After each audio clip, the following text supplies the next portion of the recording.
Selamat pagi Tribuners. Pagi hari ini saya sedang berada di Masjid Fatimah Umar yang ini tengah viral dijual oleh pemilik tanah atas nama Hilda Rahman, yang mana kita melihat saat ini kondisi masjid ini yang setiap harinya didatangi oleh para jemaah, setiap harinya menjadi tempat untuk beribadah jemaah di Beten Mangkiobaji, Kelurahan Bangkala, Kabupaten Kecamatan Manggala.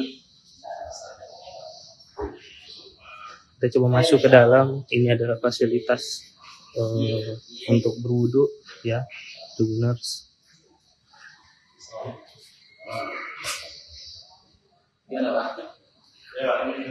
Saya lihat ini. Oh, betul. Ini ya, saya ini Pak Dokter. Rumah sakit tadi sebelah mas ya, sehingga ada dulu lihat, masya Allah, untuk verifikasi. Oh, dokter di mana? Saya datang terpilih di sakit saya bosan ngobrol dari Jakarta. Iya. Jadi gimana Pak tadi sama Ibu Hilda ya? Iya, sudah komunikasi dan ya sebenarnya betul memang ini tanahnya. Iya. Sertifikat atas namanya. Iya.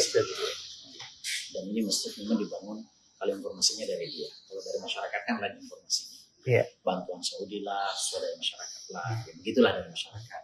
Tapi kalau menurut dia dan keluarga yang membangunnya. Dan pada dasarnya tanahnya sih sebenarnya. Kalau itu saya lihat tidak ada masalah itu. Secara hukum kan kita ya, satu. Betul. Kalau orang yang menjual, betul, itu haknya dia. Iya. Sertifikat dia. Cuma yang membuat kita di situ karena masjid sudah terlanjur ada. Ada masalah. Meskipun ada lahan kosong di belakang. Ada lahan kosong di belakang. Iya. Jadi ini dua sertifikat. Tidak dijual satu kali bersama. Kan memang ya harus dibebaskan dua-duanya. Harus dibebaskan dua-duanya. Karena tidak mungkin kita beli ini di belakang tidak. Karena orang nggak bisa. Kan kita nanti ada beberapa harus bicarakan baik-baik dulu nanti kelanjutannya seperti apa.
Download Tribun X sekarang. Menghadirkan lokal menjadi Indonesia.